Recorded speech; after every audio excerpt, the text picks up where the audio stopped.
Definition को देखते हुए हुआ है। वर्क डन जो है वो मतलब बिल्कुल सही है, फिजिक्स के लिहाज से तो नहीं हुआ है, लेकिन साइकोलॉजिकली वर्क डन हो चुका है according to psychological definition of work कि which states that any mental और physical activity is known as the work. Clear? So now the next point is what does it mean if work is done on a body. इसका क्या मतलब है कि किसी body पे आप काम करते हैं। तो जिस तरह से फॉर एग्जांपल अगर मैं इस दरवाजे पे वर्क कर रहा हूँ तो इसका क्या मतलब है, इस चीज़ का मतलब क्या है कि मैंने वर्क डन इस पर कर लिया। Energy transfer. Well done. So it means work done means actually the energy transferred from one body to another body due to the interaction। किसके लिहाज से? इंटरेक्शन की वजह से जो एनर्जी एक बॉडी से दूसरे बॉडी में जो है वो कन्वर्ट होती है, और इस तरह से जो है हम समझ सकते हैं कि वर्क जो है वो आपके पास एक स्केलर क्वांटिटी है तो उसको एक दूसरे स्केलर से रिलेट करवाते हैं जिसे कहते हैं एनर्जी, कि work done equals to the energy. ये पॉइंट समझ आ रहा है? एनर्जी मुख्तलिफ़ किस्म के होते हैं। हम यहाँ पे इस चैप्टर के अंदर या हमारे कोर्स के मुताबिक, हमारे सिलेबस के मुताबिक हम सिर्फ दो टाइप्स ऑफ एनर्जीज़ पढ़ेंगे। एक हमारे पास होगा काइनेटिक एनर्जी और दूसरा हमारे पास क्या होगा, पोटेंशियल एनर्जी होगा। तो हम सबसे पहले चूज़ कर लेते हैं काइनेटिक एनर्जी को। यहाँ पे लफ्ज़ लिखा हुआ है काइनेटिक। लफ्ज़ काइनेटिक से आपको डेफिनेशन वगैरह समझ आनी चाहिए कि काइनेटिक एनर्जी क्या होती है। काइनेटिक का मतलब होता है मोशन। सो इट मीन्स के the energy related to the moving bodies. इसका मतलब है कि वो एनर्जी जो रिलेटेड हो किसके साथ, मूविंग बॉडीज़ के साथ रिलेटेड हो, उस एनर्जी को हम लोग क्या नाम देते हैं, काइनेटिक एनर्जी का नाम देते हैं। या जिस तरह से आप लोग अपने बचपन में उसका डेफिनेशन करते थे, the energy due to the motion of an object is known as the kinetic energy, तो उसको हम लोग काइनेटिक एनर्जी का नाम देते हैं। यहाँ पे डेफिनेशंस नहीं, सिर्फ हम एप्लीकेशन पढ़ेंगे कि किस तरह से इन कंसेप्ट्स को न्यूमेरिकल्स वगैरह पे अप्लाई करेंगे, डेली लाइफ में इसको कैसे अप्लाई करेंगे। यहाँ तक कोई सवाल तो नहीं है। तो सबसे पहले आते हैं, या चले मैं एक दो तीन अल्फाज लिख भी लूँ कि ये आपके पास डिफाइंड फॉर मूविंग ऑब्जेक्ट्स। इसको हम डिफाइन करते हैं किन ऑब्जेक्ट्स के लिए, फॉर मूविंग ऑब्जेक्ट्स। मुझे एक बात बताएं, अगर कोई ऑब्जेक्ट रेस्ट में है तो क्या उसकी काइनेटिक एनर्जी होगी या नहीं होगी? जी बिल्कुल, उसकी काइनेटिक एनर्जी नहीं होगी, और वो काइनेटिक एनर्जी किस चीज़ के बराबर होगी, ज़ीरो के बराबर होगी। ये बात सही है। नेक्स्ट हमारे पास पॉइंट है the formula of kinetic energy. Kinetic energy का फार्मूला क्या है? मैं काइनेटिक एनर्जी को डिनोट कर रहा हूँ के से। वैसे आप लोग इसको ऐसे लिखते हो ना, के ई, ये इसका आपके पास एब्रीवेशन है काइनेटिक एनर्जी। असल सिंबल इसका क्या है, के है। आप मतलब किसी भी तरीके से करें, के ई लिखो या के लिखो, टाइम के किल्लत की वजह से मैं सिर्फ के लिख रहा हूँ। तो आपको समझ आना चाहिए कि के का मतलब कांस्टेंट नहीं है, के का मतलब काइनेटिक एनर्जी है। सही है भाई? चले, काइनेटिक एनर्जी का एक बहुत ही ज़बरदस्त फार्मूला है, kinetic energy equals to half M V square. ये किसका फार्मूला है? काइनेटिक एनर्जी का फार्मूला है। क्लियर भाई ये बात? यहाँ पे आपके पास जो m है, this m is actually the mass of the moving body. ये m है मास ऑफ मूविंग बॉडी, और v है velocity of the moving body. यहाँ पे इस इक्वेशन को अगर आप देखें तो ये इक्वेशन बहुत ज़्यादा सिंपल इक्वेशन है। इस इक्वेशन के मुताबिक अगर आपके पास mass of the object constant है, ऑब्जेक्ट का मास अगर क्या हो, कांस्टेंट हो, so then kinetic energy is proportional to the square of the speed. तब काइनेटिक एनर्जी प्रोपोर्शनल होती है स्पीड के स्क्वायर के साथ, या वेलोसिटी के स्क्वायर के साथ वो क्या होती है, प्रोपोर्शनल होती है। ये पॉइंट समझ आ रहा है कि नहीं आ रहा है? तो, लेकिन शर्त है कि मास क्या होना चाहिए, कांस्टेंट होना चाहिए। उसी वक्त में काइनेटिक एनर्जी प्रोपोर्शनल होगी किस चीज़ के, स्पीड ऑफ स्क्वायर के साथ। तो हम यहाँ पे ये चीज़ लिख रहे हैं एमसीक्यूज़ के तौर पे, फॉर कांस्टेंट m, कि अगर आपके पास मास क्या हो, कांस्टेंट हो, so then k is proportional to V square. तब के प्रोपोर्शनल होता है किस चीज़ के, वी स्क्वायर के प्रोपोर्शनल होता है।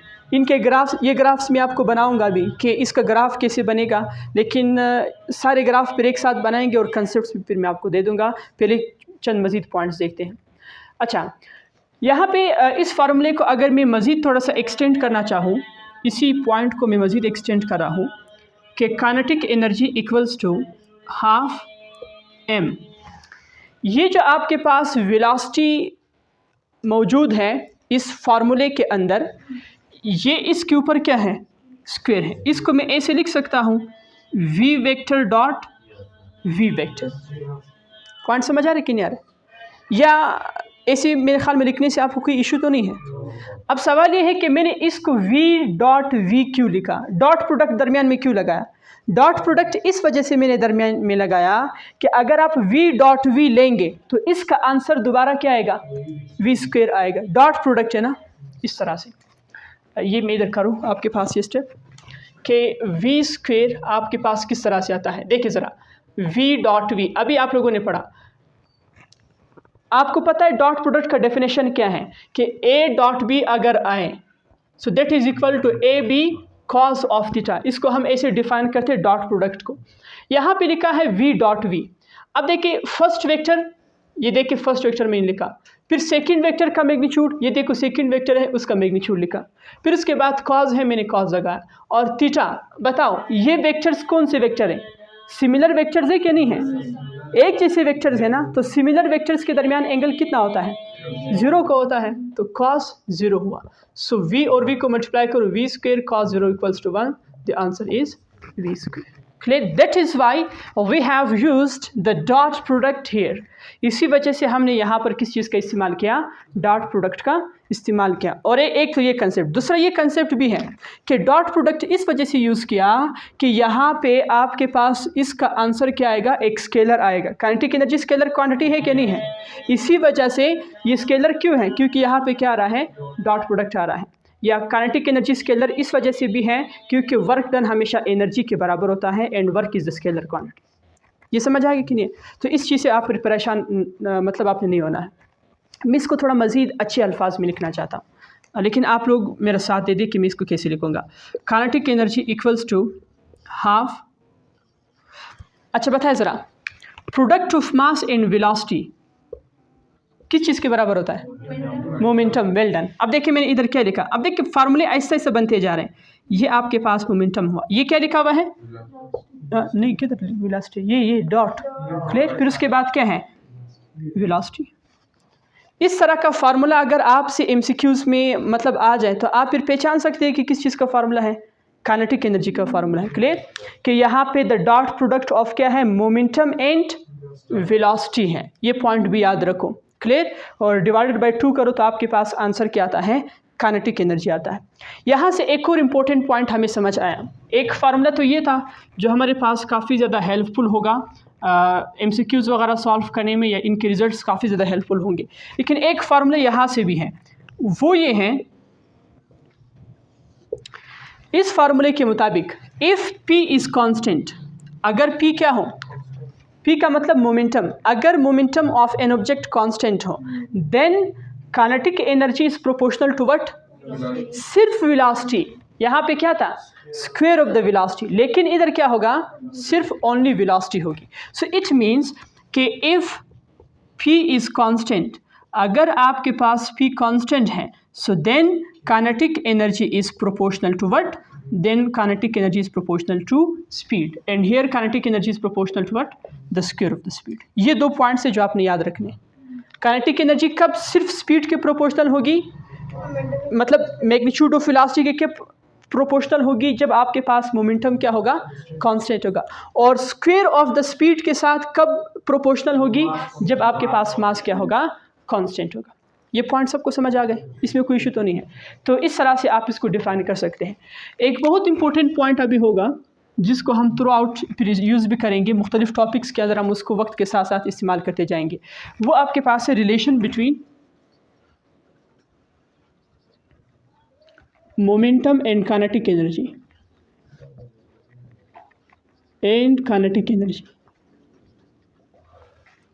मोमेंटम और काइनेटिक एनर्जी के दरमियान रिलेशन। ये एक नेक्स्ट पॉइंट है जो हम अब स्टडी करने वाले हैं, और ये काफ़ी ज़्यादा इम्पोर्टेंट है। सही है? मैं इसका फार्मूला बाकायदा डिराइव कर रहा हूँ। आपने तो डेरिवेशन नहीं सीखनी है, सिर्फ डेरिवेशन का तरीका सीखना है, और जो फार्मूला आता है उसको सीख कर अप्लाई करने का तरीका सीखना है कि how I can use that formula. तो चलें, हमारे पास काइनेटिक एनर्जी का फार्मूला है, आप सारे स्टूडेंट्स जानते हैं। काइनेटिक एनर्जी किस चीज़ के बराबर है? Half mv²। अगर मैं इस इक्वेशन को मल्टीप्लाई करूं और डिवाइड करो m से, किस चीज़ से? मल्टीप्लाई और डिवाइड किस से करो? m से, ताकि मेरे पास रिलेशन आ जाए। हाफ mv² क्या होगा अपनी जगह पे, कोई इशू तो इसमें नहीं है। Very good. अब यहाँ पे आप देख लें, ये m और ये m क्या हो जाएगा? होना लाइक जब इसको कैंसिल ही करना था तो फिर इसको मल्टीप्लाई डिवाइड क्यों किया है? मतलब ख्याल करना है, बाज़ औक़ात जज्बात में ये कॉमन स्टेप्स ही भूल जाओ। रटा लगाया okay multiply and divide only by m, चले सही है, वेरी गुड, शाबाश। ये सारे ऐसे खुशी के साथ आंसर हों, इसका मतलब ये कि टेस्ट सब ने वक्त पे जमा किया है मेरे ख्याल में। ये खैर दावत इसके बाद अमलनामे का पता चलेगा, मुझे भी पता नहीं कि किस तरह से होगा। अच्छा, ये m है, ये m को मैंने इधर लिखा, हम बात करें काइनेटिक एनर्जी की, और ये m है, ये वाला m इसी जगह पे, और ये m और ये m क्या हो जाएंगे? ओ भाई क्या हो आप लोग को, m मल्टीप्लाई बाई m क्या होता है यार? m² होता है, सही है। तो ये हुआ m², और ये आपके पास क्या लिखा है? v², ये हुआ v²। इसमें कोई इशू तो नहीं है? बच्चों वाले स्टेप्स आप लोगों को करवा रहा हूँ। सो 1/2m, m और v ऐसे लिख सकता हूँ कि mv² लिख सकता हूँ। वेरी गुड, शाबाश। आप लोग मुझे बताएं m और v किस चीज़ के बराबर हैं? This equals to momentum. अब जरा देखिए कितना खूबसूरत फार्मूला आया, k equals to 1/2m, mv की जगह पे क्या लगा है? p, और ऊपर क्या है? स्क्वायर है, तो ये क्या लगा है? स्क्वायर। p² 1 से क्या होता है? p²। So answer is p² divided by 2m।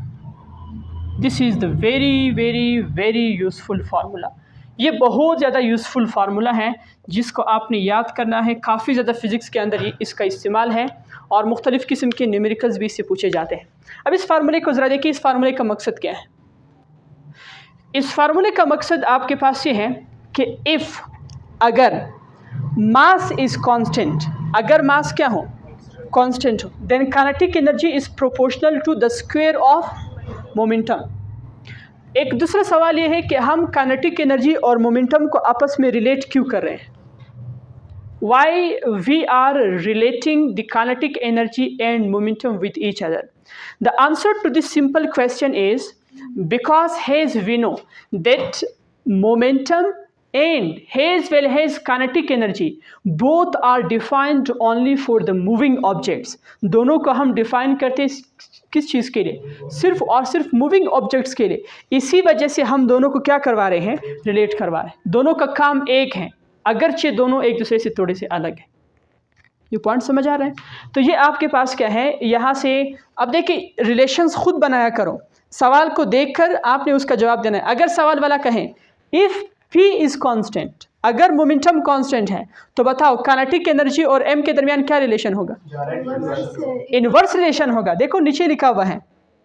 अब ये डिपेंड करता है सवाल के ऊपर कि सवाल किस नेचर का है। अगर P कांस्टेंट है तो K is inversely proportional to m, अगर m कांस्टेंट है then K is directly proportional to the square of momentum. यहाँ तक कोई सवाल तो नहीं है? अब चले यहाँ से तो हमने थोड़े 2 3 5 6 7 पॉइंट्स कर लिए। अब थोड़ा सा आगे आते हैं, इसी टॉपिक को लेके चलते हैं। अगर लेट्स से एग्जाम के अंदर आपको काइनेटिक एनर्जी गिवन है और mass of the object given है। Let's say the kinetic energy of moving object is 5 kg। Sorry kg कहाँ से आ गया? The kinetic energy of moving object is 5 joule. कितनी है? 5 जॉल है। Now the question is if object has a mass of 10 kg what will be its momentum? उसका momentum कितना होगा?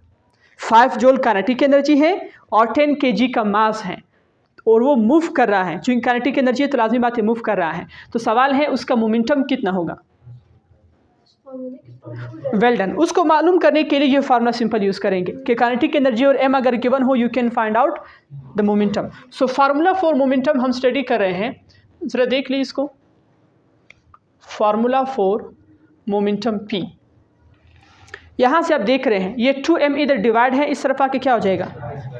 मल्टीप्लाई हो जाएगा। तो ये आएगा K साथ में 2 और इधर क्या हुआ? m हुआ, इक्वल्स टू व्हाट? p²। ये बराबर होता है किस चीज़ के? p² के। अब मुझे मोमेंटम का स्क्वायर चाहिए या सिर्फ और सिर्फ मोमेंटम चाहिए? सिर्फ मोमेंटम चाहिए तो दोनों तरफ क्या लेंगे, स्क्वायर रूट लेंगे। तो जब स्क्वायर रूट लेंगे तो आपके पास फार्मूला बनेगा 2mk। स्क्वायर रूट लेने से यहाँ पे आपके पास स्क्वायर रूट आ जाएगा और इधर एक नया फार्मूला इंट्रोड्यूस होगा। नया फार्मूला क्या है? नया फार्मूला ये है कि momentum is related with kinetic energy, directly proportional है। लेकिन किस चीज़ के डायरेक्टली प्रोपोर्शनल है? अगर मास कांस्टेंट हो सो मोमेंटम और काइनेटिक एनर्जी के दरमियान डायरेक्ट रिलेशन है। लेकिन कैसे?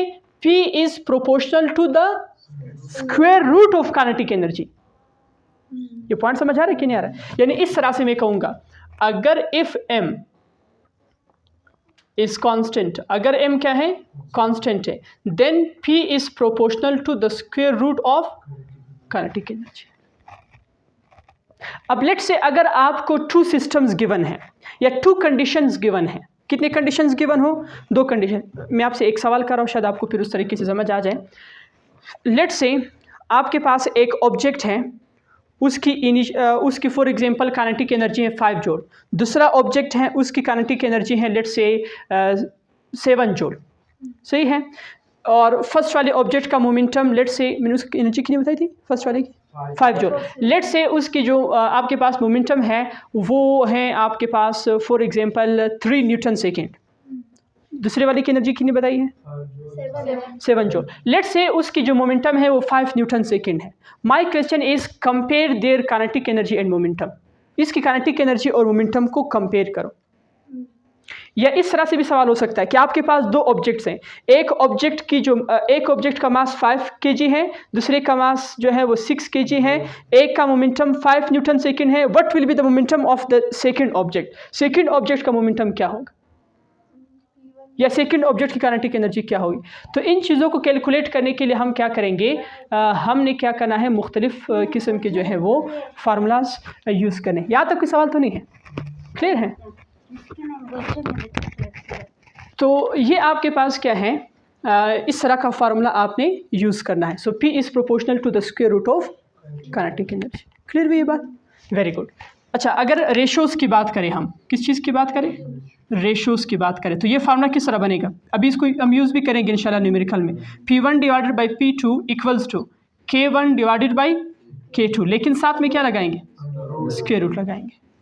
क्लियर है? अब देखिए, रटा लगाने की ज़रूरत तो नहीं है, सिर्फ फार्मूले, ये वाला फार्मूला याद करें, सारे फार्मूलाज आप खुद ब खुद जो है वो साथ में सीख सकते हैं। ये जब जिन स्टूडेंट्स के टेस्ट जल्दी, फिर आप उनसे पूछ लें कितने अच्छे तरीके से वो इन फार्मूलाज को सीख लेंगे। तो चलें ज़रा ये वाला मिटा देते हैं।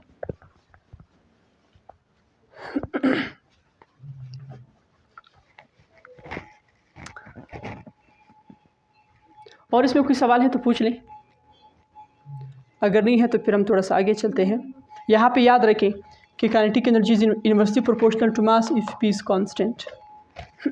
अब हम आते हैं, थोड़ा सा ग्राफिकल रिप्रेजेंटेशन करते हैं कि ग्राफ से हम किस तरह से रिप्रेजेंट करेंगे 2 चीज़ों को, जिस तरह से वो ग्राफ है। अब थोड़ा सा आते हैं ग्राफ्स को डिस्कस करने के लिए, लेकिन एक सवाल आपके ज़हन में नहीं आ रहा है? मेरे ज़हन में तो आ रहा है।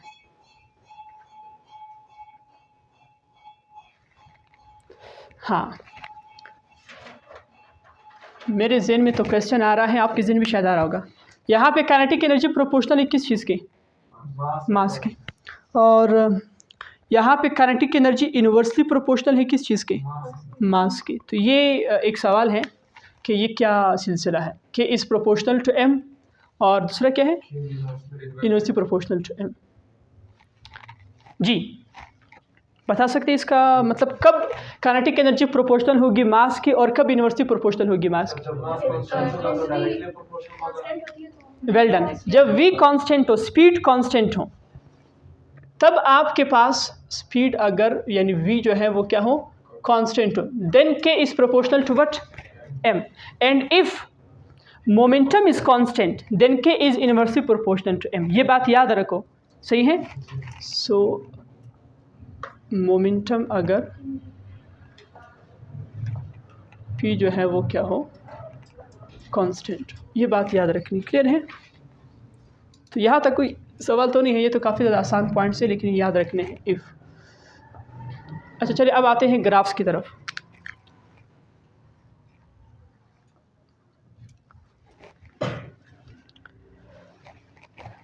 दो चीज़ों का हमने ग्राफ प्लॉट करना है।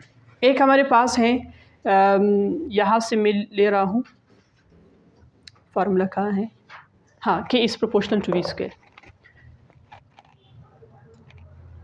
K is proportional to V square, और एक ग्राफ मेरे पास है K is proportional to we. ये दो ग्राफ्स मैंने बनाने हैं, फर्स्ट ग्राफ या सेकंड ग्राफ, और फर्स्ट ग्राफ ये बनाना है K is proportional to V. Clear? अच्छा चलिए देखिए ज़रा, ये ज़रा देखते हैं किस तरह से होता है। ये वाला ग्राफ बनाना मेरे ख्याल में कोई मुश्किल बात नहीं है। इस वाले को, फर्स्ट वाले ग्राफ को बनाएंगे हम, के इज़ प्रोपोर्शनल टू वी। इसका ग्राफ कैसे बनेगा ज़रा बताएं। ये वेलोसिटी है और ये काइनेटिक एनर्जी है, क्यों स्ट्रेट लाइन बनेगा? नंबर एक, चूंकि डायरेक्ट रिलेशन है इनके दरमियान, और नंबर दो, चूंकि या ये वाले जो फंक्शंस है ये लीनियर फंक्शन है, मतलब इनका पावर क्या है, 1 है। इसी वजह से यहाँ पे इनका जो ग्राफ है वो क्या बनेगा, स्ट्रेट लाइन बनेगा। यहाँ तक कोई सवाल तो नहीं है? Very good. हाँ अब ज़रा मुझे बताएं, देखिए ज़रा ये वाला ग्राफ कैसे बनेगा। अच्छा मैं एक बार आपको बता दूं, ये नंबर सेकंड वाला के इज़ प्रोपोर्शनल टू क्या है, वी स्क्वायर। अगर मैंने ग्राफ में दो तरह से ग्राफ आपसे पूछ रहा हूँ, एक ग्राफ ये है और एक ग्राफ मैं यहाँ पे आपसे पूछ रहा हूँ। एक बार तो मैं आपसे ये पूछ रहा हूँ कि ग्राफ वी स्क्वायर और के दरमियान है, फिर पूछ रहा हूँ इसी चीज़ के हवाले से, यही ये वाला क्वेश्चन ये है, फिर पूछ रहा हूँ कि वी और के हैं। बात समझ आ रही है? एक मैंने इस वाले का सवाल पूछ रहा हूँ, इस वाले का सवाल ये जो मैंने ग्राफ मतलब आपसे पूछा है ये इसके बुनियाद पे पूछ रहा हूँ। बताओ इसका ग्राफ कैसे बनेगा? फिर अब बोला किधर से बनेगा, स्ट्रेट लाइन बनेगा, डायरेक्टली प्रोपोर्शनल है, अगरचे स्क्वायर है। जब भी आपके पास प्रोपोर्शनलिटी का ग्राफ हो, डायरेक्टली प्रोपोर्शनल का ग्राफ हो, that is always the straight line. वो हमेशा क्या होता है, चाहे क्यूब आ जाए जो कुछ भी आ जाए। लेकिन अगर इन्वर्सली प्रोपोर्शनल का ग्राफ है वो क्या आएगा, ऐसे डिके करेगा। ये इन्वर्सली प्रोपोर्शनल का ग्राफ है इस तरह से। फॉर एग्जांपल ये आपके पास बी है, ये ए है, ये ग्राफ शो करता है कि A is inversely proportional to B, कि ए किस चीज़ की इन्वर्सली प्रोपोर्शनल है, बी के इन्वर्सली प्रोपोर्शनल है। यहाँ तक कोई इशू तो नहीं है। अब ज़रा बताओ ये ग्राफ कैसे बनेगा? ये तो डायरेक्टली नहीं बन सकता। क्यों नहीं बन सकता? क्योंकि काइनेटिक एनर्जी प्रोपोर्शनल है स्क्वायर ऑफ द स्पीड के साथ। समझ आ रही बात कि नहीं आ रही है? अब ये ग्राफ कैसे बनेगा? अब तो स्ट्रेट नहीं बन सकता है ना। अभी बनेगा ना, v is directly proportional to under root of k। जी ये कैसे बनेगा? हाँ बच्चे वो तो सही है, वो तो ये वाला ग्राफ था। मैं अभी ये पूछ रहा हूँ बगैर स्क्वायर के इसका ग्राफ कैसे बनेगा, कोई बता सकता है या मैं ही बता दूँ? चलें, इसका ग्राफ इस तरह से बनेगा। अब ये ग्राफ ऐसे क्यों बना इसका भी हम स्टडी करेंगे। ये वाला साइड अगर लिख लिया है तो फिर मैं इसको मिटा देता हूँ। लिखा हुआ है, जल्दी करो टाइम कम, यार शाबाश जल्दी करो, शाबाश। कहाँ तक लिखा हुआ है परवेश? वो वाला साइड, सब ने वो साइड लिखा हुआ है, जल्दी कर यार।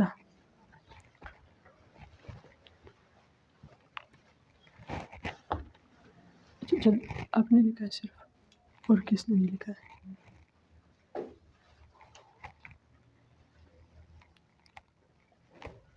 मैं आपको ग्राफ्स क्लियर करवा दूं कि ये स्क्वायर वगैरह ग्राफ्स में आप फिर परेशान ना हो जाए।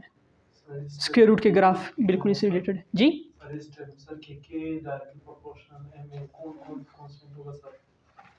ये वाला स्टेप अगर वी कांस्टेंट हो, सही, हाँ ये वी अगर कांस्टेंट है वो तो हम के और वी के दरमियान रिलेशन पढ़ रहे थे। हाँ बिल्कुल, और इधर के और एम के दरमियान। जी हाँ, के और एम के दरमियान। तो फिर वी को हम ये कह रहे हैं कि अगर वी कांस्टेंट है तब इस तरह से। सर अगर इधर हम लोग एम कांस्टेंट करें फिर इनके बीच को डायरेक्ट रिलेशन है। हाँ तब इनके बीच डायरेक्ट रिलेशन आएगा, सही, और इनके बीच फिर इनवर्स रिलेशन आएगा अगर ये कांस्टेंट हो जाए। बिल्कुल सही है, अभी लिख लिया सब ने। मिर्ज़ा ओके चले सही।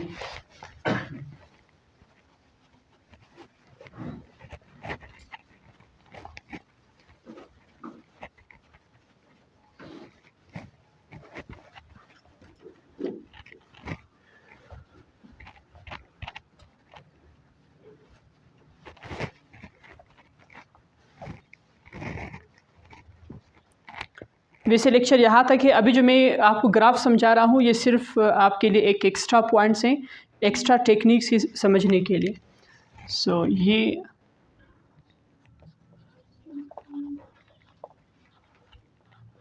Techniques for understanding graphs. चलिए देखिए ज़रा, मैं ये ग्राफ आपको ऐसे समझाऊंगा, अभी आपको खुद ब खुद समझ आएगा।